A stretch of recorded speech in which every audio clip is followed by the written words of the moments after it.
নারীরা হচ্ছে পুরুষের পার্টনার, সহকর্মী, সহযোগী। এই বিশ্ব সভ্যতা নির্মাণে শুধু পুরুষদেরই অবদান নাই, নারীদের অবদান আসারা নাই। এজন্য কাজী নজরুল ইসলাম অসাধারণ লিখেছে, এ বিশ্বে যা কিছু মহান চিরকল্যাণকর, অর্ধেক তার করিয়াছে নারী, অর্ধেক তার নর। তার মানে নর নারী, স্বামী স্ত্রী দুইজনেরই অবদান এই মানব সভ্যতায় আছে না নাই? এই সম্পর্কটাকে আল্লাহ লেবাসের সাথে তুলনা করলেন, মেটাফরিক্যালি, রূপক ভাবে আল্লাহ পোশাকের সাথে তুলনা করলেন। পোশাক যেমনি গায়ের সাথে লেগে থাকে, পোশাক যেমনি চামড়ার সাথে মিশে থাকে, স্বামী স্ত্রীর সম্পর্কটাও এরকম একাকার, মিলেমিশে, ভালোবেসে একাকার। স্বামী স্ত্রীর রিলেশনশিপ সম্পর্কটা অনেকটা হাত আর চোখের মতো। হাত ব্যথা পেলে চোখ দিয়ে পানি ঝরে, আবার চোখ দিয়ে পানি ঝরলে হাত সেই পানি মুছে দেয়, ঠিক কিনা? তাহলে সম্পর্কটা কেমন যেন হাত আর চোখের মতো। হাত কেটে গেলে পানি পড়ে কোন দিক দিয়ে? চোখ দিয়ে পানি ঝরে। আবার চোখ দিয়ে পানি ঝরলে চোখের পানি মোছার জন্য হাতের দরকার আছে না নাই? তাহলে একেবারে মিলেমিশে একাকার সুখী দাম্পত্য জীবন, স্বামী স্ত্রী এই জান্নাতি সম্পর্কটাকে কিভাবে উপভোগ করবে, কিভাবে একে অপরের সাথে ডিলিংস করবে, আচরণ করবে, এ ব্যাপারে কোরআন এবং সুন্নায় আমাদের জন্য গাইডলাইন দেয়া আছে না নাই? আমরা গাইডলাইন নেব কোরআন থেকে। কোত্থেকে? কোরআন থেকে আর সুন্নাহ থেকে। কারণ এই কোরআন আর সুন্নাহ আমাদেরকে সঠিক জীবন দর্শন শিখায়, কিভাবে এই পৃথিবীতে চললে পৃথিবীতেও সুখ, আবার আখেরাতেও সুখ, এর সব দিক নির্দেশনা কোরআনে আছে না নাই? তাহলে এই যে স্বামী স্ত্রীর দাম্পত্য জীবন, এক্ষেত্রে প্রত্যেককে আল্লাহ তাআলা কিছু দায়িত্ব দিয়েছেন। আজকে দায়িত্বগুলোর ব্যাপারে আমরা শুনি। স্ব স্থানে থেকে প্রত্যেকেই, স্বামী যদি স্বামীর দায়িত্ব পালন করে, স্ত্রী যদি স্ত্রীর দায়িত্বটুকু পালন করে, তাহলে দাম্পত্য জীবনটাকে জান্নাতি দাম্পত্য সুখ দিয়ে ভরে দিবে কে?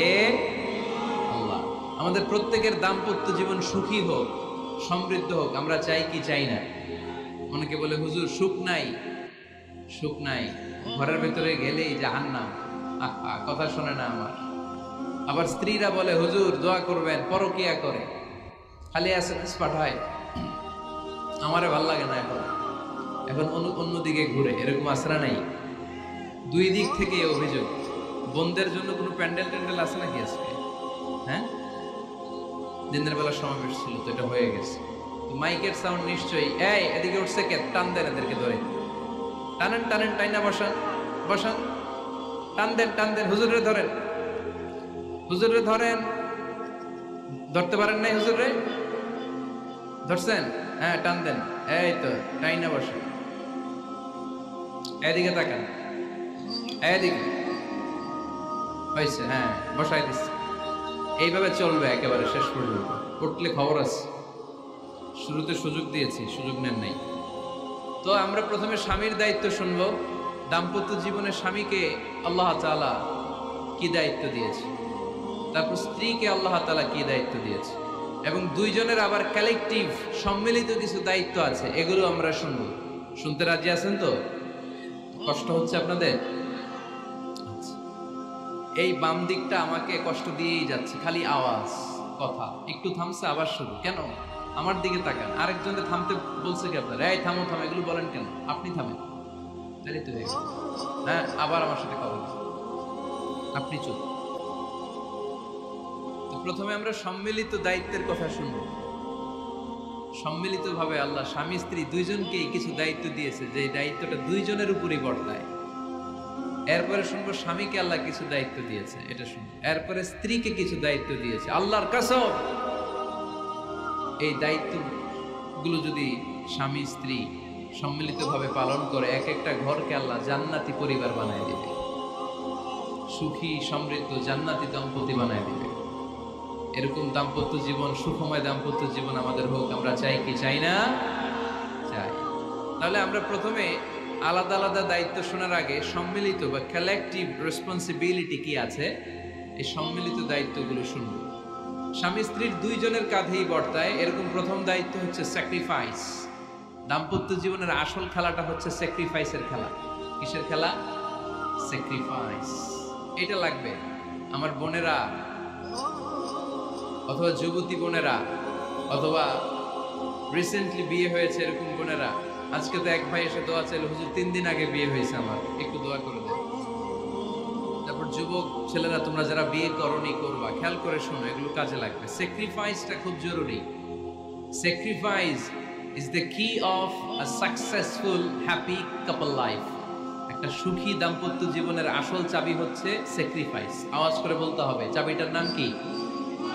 স্যাক্রিফাইস করতে হবে, একটু মানিয়ে নেয়া, একে অপরকে বোঝা, একটু ভালোবাসা, একটু মানিয়ে চলা, এটার নাম হচ্ছে স্যাক্রিফাইস।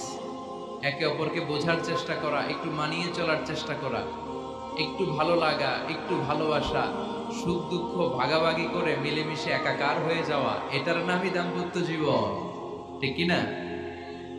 এটার নামই দাম্পত্য জীবন। মিলেমিশে একাকার হয়ে যেতে হবে, স্যাক্রিফাইসের মানসিকতা অর্জন করতে হবে। একে অপরের দোষ ধরলে চলবে না, কারণ no one is perfect in this life. আপনি যে আপনার বউয়ের দোষ ধরতেছেন, আপনার দোষ নাই? কথা বলেন না কেন? আপনারও দোষ আছে না নাই? তো লিস্ট দুই ভাবে করা যায়, একটা হচ্ছে দোষের লিস্ট আর একটা হচ্ছে গুণের লিস্ট। দোষের লিস্ট বাদ দিয়ে দেন। আপনার স্ত্রীর মধ্যে আল্লাহ তাআলা কি কি গুণ দিয়েছে, এই গুণগুলোর লিস্ট করুন, দোষের লিস্ট নয়।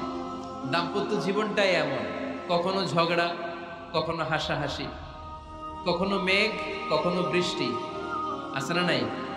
হয় না এরকম? আপস এন্ড ডাউনস, মাঝে মাঝে একটু ঝগড়া, মাঝে মাঝে আবার ভালোবাসা, আবার খুনসুটি, এগুলো মিলেমিশে একাকার করে স্যাক্রিফাইস দিয়ে একে অপরকে জয় করে নিতে হয়। কারণ no one is perfect in this world. এই পৃথিবীতে কেউই পারফেক্ট না। আপনি আপনার বউয়ের দোষ খুঁজলে আপনারও দোষ আছে না নাই? কেউ দোষমুক্ত নয়। এজন্য দোষ না খুঁজে আমরা স্যাক্রিফাইস করব। দাম্পত্য জীবনের এটাকে সুখী সমৃদ্ধ করার 1 নাম্বার চাবিকাঠি হচ্ছে স্যাক্রিফাইস। তাহলে সুখী দাম্পত্য জীবনের 1 নাম্বার চাবির নাম কি? স্যাক্রিফাইস। চিল্লায় বলতে হবে, সেটা কি? তাহলে হাজব্যান্ড ওয়াইফ দুইজনেই স্যাক্রিফাইস করবে। দাম্পত্য জীবনকে সুখী করার 2 নাম্বার কালেকটিভ ফর্মুলা হচ্ছে ঝগড়া করা যাবে না। ঝগড়া আপনারা করেন নাকি ভাবির সাথে? ভাবির সাথে ঝগড়া করেন কে কে? দেখি হাত তোলেন।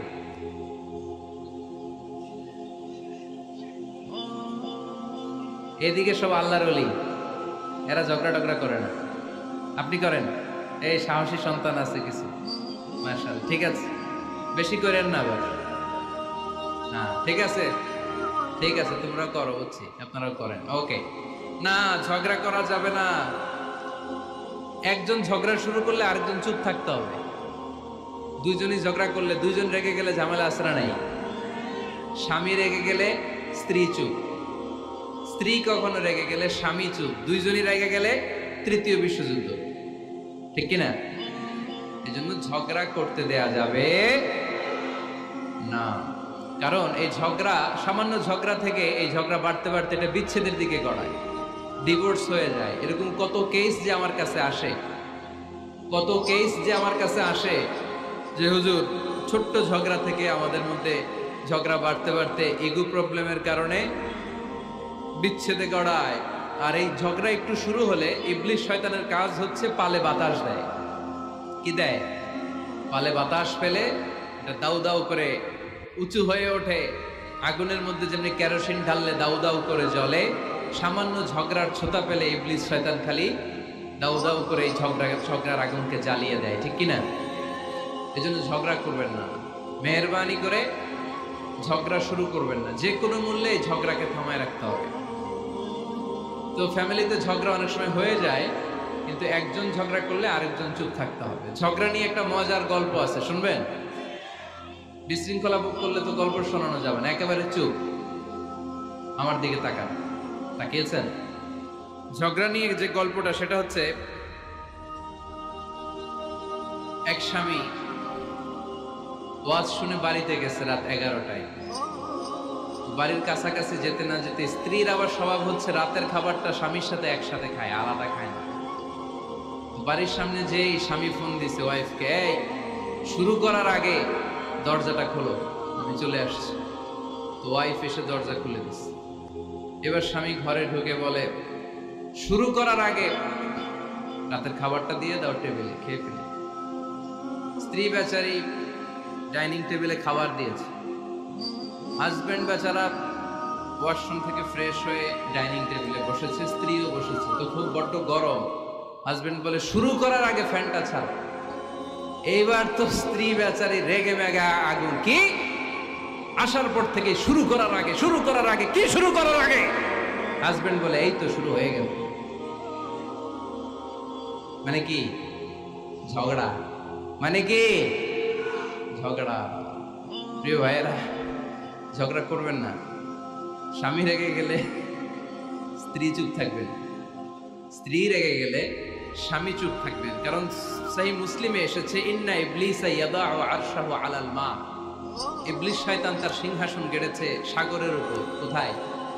ইবলিসের সিংহাসন কোথায়? সাগরের উপর। সুম্মা ইয়াবআসু সারায়াহু, সে প্রতিদিন সকালবেলা তার সাঙ্গপাঙ্গরে গোটা পৃথিবীতে পাঠায়, যা পৃথিবীতে ফাসাদ সৃষ্টি কর। ইবলিস যখন সাঙ্গপাঙ্গদেরকে গোটা পৃথিবীতে ছড়িয়ে দেয়, সারাদিন ধোকা দেওয়ার পরে, ওয়াসওয়াসা দেওয়ার পরে, রাত্রিবেলা ইবলিসের কাছে ফিরে আসে, এসে বলে, ও ইবলিস, আমি আজকে আল্লাহর বান্দাদেরকে দিয়ে মিথ্যা কথা বলিয়েছি। ইবলিস বলে, এটা তো কোনো ব্যাপারই না, এগুলোই তো তোদের কাজ। আরেক শয়তান বলে, আমি ওজনে কম দিয়েছি একজনের মাধ্যমে বাজারে। ইবলিস বলে, এটাও তেমন বড় কোনো কাজ নয়।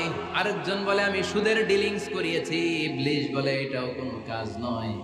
আরেক শয়তান বলে, আমি মদের আড্ডাখানায় নিয়ে মসজিদে যেতে নিয়েছিল, সেখান থেকে সরিয়ে মদের আড্ডাখানায় আল্লাহর বান্দাদেরকে নিয়েছি। ইবলিস বলে, এইটাও তেমন বড় কোনো কাজ নয়। আরেক শয়তান এসে বলে, মা তারাকতুহু হাত্তা ফাররাকতু বাইনাহু ওয়া বাইনা ইমরাআতিহি, আমি এক আল্লাহর বান্দার সাথে বান্দির ঝগড়া লাগিয়ে ঝগড়া করাতে করাতে তালাক পর্যন্ত নিয়ে গিয়েছি। মা তারাকতুহু হাত্তা ফাররাকতু বাইনাহু ওয়া বাইনা ইমরাআতিহি, আমি এক ইমানদার পরিবারকে ধ্বংসের শেষ প্রান্তে নিয়ে গিয়েছি। সামান্য ঝগড়ার পরে আমি ওয়াসওয়াসা দিতে দিতে ঝগড়া বাড়াতে বাড়াতে তালাক পর্যন্ত নিয়েছি। ইবলিস বলে, শাবাশ, তুই তো কাজের মতো কাজ করেছিস, আমার কাছে আয়, আমার কাঁধে ওঠ। ইবলিস তখন ওই শয়তানকে কাঁধে নিয়ে নাচতে শুরু করে। নাউজুবিল্লাহ বলবেন না? এজন্য ইমানদারদের সংসার ভেঙে খান খান হোক, এটা হলে ইবলিস খুশি, আর ইমানদারের পরিবার টিকে থাকলে আমার আল্লাহ খুশি। আমরা কার খুশি চাই? এজন্য শয়তানরে খুশি হতে দেওয়া যাবে না। ইমানদারদের পরিবারগুলো ঝগড়ার মাধ্যমে ভেঙে যাক, সব সময় শয়তানের মিশন এটা। আর ইমানদারদের পরিবারগুলো টিকে থাক, এটা আমার আল্লাহ সব সময় চায়। সুবহানাল্লাহ পড়েন। এজন্য দৌলতপুরের ভাইরা, ঝগড়া করবেন না। ঝগড়া কিন্তু নবী রাসূলদের পরিবারেও ছিল, আল্লাহ রাসূল সাল্লাল্লাহু আলাইহি ওয়াসাল্লামের পরিবারেও ঝগড়া ছিল। এটা স্বাভাবিক। দাম্পত্য জীবনের খুব সিম্পল ইস্যু। একজন রাগ করলে আরেকজন থেমে যাবে। পারবেন? কি হলো, পারবেন না? আল্লাহর হাবিব সাল্লাল্লাহু আলাইহি ওয়াসাল্লামের সাথে আম্মা জান আয়েশার ঝগড়া হতো। মজার একটা হাদিস শুনেন, সহিহ বুখারীর হাদিস, মুসনাদ আহমদ ইবনে হাম্বলও এসেছে এই হাদিসটি। আম্মা জান আয়েশার সাথে ঝগড়ার পর আম্মা জান আয়েশাও রাগ, আল্লাহ রাসূল সাল্লাল্লাহু আলাইহি ওয়াসাল্লাম রাগ। এখন রাগ মিটানোর দরকার আছে না নাই? আল্লাহ রাসূল সাল্লাল্লাহু আলাইহি ওয়াসাল্লাম বললেন, আয়েশা চলো মিটমাট করে ফেলি। চলো মিটমাট করি। মিটমাটের জন্য ওমর রে ডাকি। আম্মা জান আয়েশা বলে, না, ওমর গলিব, ওমর খুব মেজাজ ওয়ালা, আমার ডর লাগে। তোমার আব্বারে ডাকি। আব্বারে ডাকেন। আব্বারে ডাকেন। খুশি হয়ে গেছেন আম্মা জান আয়েশা রাদিয়াল্লাহু। আবু বকর রাদিয়াল্লাহু চলে আসলেন, দাঁড়ালেন। এবার বিষ্ণু সাল্লাল্লাহু আলাইহি ওয়াসাল্লাম বললেন, তাতাকাল্লিমিন আও আতাকাল্লাম, কি ঘটছে আমাদের মাঝে, তুমি বলবা না আমি বলবো? আম্মা জান আয়েশা বললেন, তাতাকাল্লামু আনতা ওয়ালা তাকুল ইল্লা হাক্কান, আপনিই বলেন, তবে সত্য ছাড়া মিথ্যা বলেন না। আবু বকর রাদিয়াল্লাহু তাআলা শুনে রেগে গেলেন, কি এ কেমন কথা তোমার? নবীকে উদ্দেশ্য করে তুমি বলছো সত্য ছাড়া মিথ্যা বলবেন না, নবী কখনো মিথ্যা বলবে নাকি? রেগে মেয়ের গায়ে মেরেছে এক চোর। চোর খেয়ে আম্মা জান আয়েশা উল্টে পড়ে গেলেন। সাইয়েদনা আবু বকর রাদিয়াল্লাহু তাআলা রেগে গড়গড় করতে লাগলেন, আবার মারার জন্য উদ্যত হলেন। আম্মা জান আয়েশা রাদিয়াল্লাহু তাআলা বাঁচার জন্য এবার বিশ্বনবীর পিছনে যে আশ্রয় নিলেন। সুবহানাল্লাহ পড়বেন না? বিশ্বনবী সাইয়েদনা আবু বকরের সামনে দুই হাত মেলে ভেবে দাঁড়িয়ে গেলেন। আল্লাহর হাবিব যখন আম্মা জান আয়েশাকে বাঁচানোর জন্য দুই হাত উঁচু করে দাঁড়িয়ে গেলেন, সাইয়েদনা আবু বকর থেমে গেলেন। সাইয়েদনা আবু বকর এই পরিস্থিতি দেখে ঘর থেকে বের হয়ে ঘরের বাইরে দাঁড়ালেন। এবার আল্লাহর রাসূল সাল্লাল্লাহু আলাইহি ওয়াসাল্লাম আম্মা জান আয়েশাকে তুললেন, বললেন, ইয়া আয়েশা কাইফা রাআইতনি আনকাসতুকি মিনার রাজুল, দেখলা নাকি কেমন করে আমি তোমার বাবার হাত থেকে তোমারে বাঁচালাম। আজকে আমি যদি সামনে দাঁড়িয়ে না বাঁচাতাম, তোমার বাবা তোমারে একেবারে মেরেই ফেলতো। সুবহানাল্লাহ বলে। দেখছো আয়েশা, আমি বাঁচাইলাম তোমারে, আমার সাথে ঝগড়া করো, আমি বাঁচাইলাম। এই কথা শুনে আম্মা জান আয়েশা রাদিয়াল্লাহু তাআলা লজ্জায় পড়ে হেসে দিলেন। সুবহানাল্লাহ পড়বেন না? এত আস্তে সুবহানাল্লাহ। লজ্জায় হেসে দিলেন। বিষ্ণু সাল্লাল্লাহু আলাইহি ওয়াসাল্লাম এবার হেসে দিলেন। দুইজনের হাসাহাসি শুনে বাইরে থেকে আবু বকর রাদিয়াল্লাহু তাআলা আনহু হাসির আওয়াজ শুনে অবাক, কিরে এতক্ষণ যুদ্ধ, এখন আবার হাসি কেন? হাসে দেখার জন্য সাইয়েদনা আবু বকর রাদিয়াল্লাহু তাআলা আনহু ঘরের ভেতরে ঢুকলেন। ঢুকে দেখেন আম্মা জান আয়েশাও হাসে, বিশ্বনবীও হাসে, সাইয়েদনা আবু বকর হেসে দিলেন। আরশের উপর থেকে খুশি হয়ে গেলেন কে? এবার সাইয়েদনা আবু বকর বলেন, ইয়া রাসূলুল্লাহ, ইয়া হাবিবাল্লাহ, আশরিকানি ফি সিলমিকুমা কামা আশরাকতুমানি ফি হারবিকুমা। নবী গো, আপনাদের দুইজনের মধ্যে যুদ্ধ লাগলে যেমনি মিটমাট করার জন্য আপনি আমারে ডাকেন, আপনাদের এই আনন্দ ঘন মুহূর্তগুলোতে শরীক হওয়ার জন্য মাঝে মাঝে আমারে ডাইকে। সুবহানাল্লাহ পড়ে।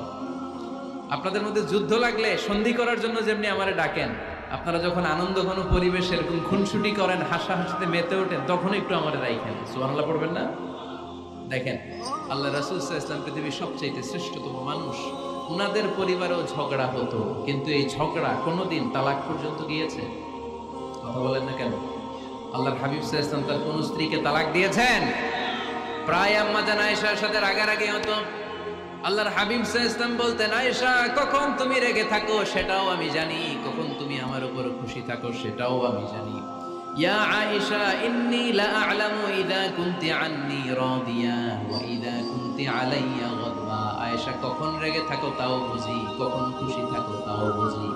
আম্মা জান আয়েশা বললেন, ইয়া রাসূলুল্লাহ কেমনে বোঝেন? বিষ্ণু বললেন, তোমার দোয়ার বাক্যগুলো শুনো বুঝি। যখন তুমি আমার উপরে খুশি থাকো তখন দোয়ার সময় তুমি এভাবে বলো, ওয়া রাব্বি মুহাম্মদ, ও মুহাম্মাদের রব, আপনি আমাদের সব গুনাহ মাফ করে দেন। আর যখন তুমি আমার উপর রেগে থাকো তখন তুমি মুনাজাতের সময় বলো, ওয়া রাব্বি ইব্রাহিম, ইব্রাহিমের রব, আপনি আমাদেরকে ক্ষমা করে দেন। তার মানে যখন তুমি রেগে থাকো তখন দোয়ার সময় আমার নামটা মুখে নিতে চাও না। সুবহানাল্লাহ পড়েন। তখন তুমি দোয়ার সময় অন্য নবীর নাম নাও। আম্মা জান আয়েশা বললেন, ইয়া রাসূলুল্লাহ মা আহাজুরু ইল্লা ইসমাক, আমি তো শুধু নামটাই সরাই, আমার মুখ থেকে কেবল আপনার নামটাই সরায় রাখি, আমার হৃদয় থেকে কখনো আপনারে সরাতে পারি না। আমার হৃদয় জুড়ে আপনি, মা আহাজুরু ইল্লা ইসমাক, নবী হে, আমি শুধু দোয়ার সময় রাগের মাথায় আপনার নামটা বাদ দেই, হৃদয় থেকে তো আপনারে বাদ দিতে পারি না। সুবহানাল্লাহ বলবেন না? তার মানে নবীদের ফ্যামিলি তো ঝগড়া এগুলো হতো, কিন্তু এটা তালাক পর্যন্ত গড়াতো না, ঠিক কিনা? তাহলে এখন থেকে আমাদের এই স্লোগান নিতে হবে যে ঝগড়া করলেও আমরা ডিভোর্সের দিকে যাব না। পারা যাবে? আর একজন রেগে গেলে আরেকজনকে চুপ থাকতে হবে। ভাবি রেগে গেলে আপনি চুপ, পারবেন? পারবেন না? ইনশাআল্লাহ। এই যারা বিয়ে করে না এরা ইনশাআল্লাহ, আর বাকিরা চুপচাপ। আওয়াজ করে পড়েন না ইনশাআল্লাহ।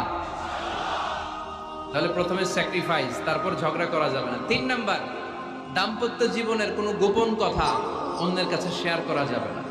হাদিসে এসেছে, এটাকে বলা হয়েছে আ'যামুল আমানা, এটা সবচেয়ে বড় আমানত। যারা দাম্পত্য জীবনের একান্ত বিষয় কারোর সাথে শেয়ার করে তারা সবচেয়ে বড় কবিরা গুনাহ করে।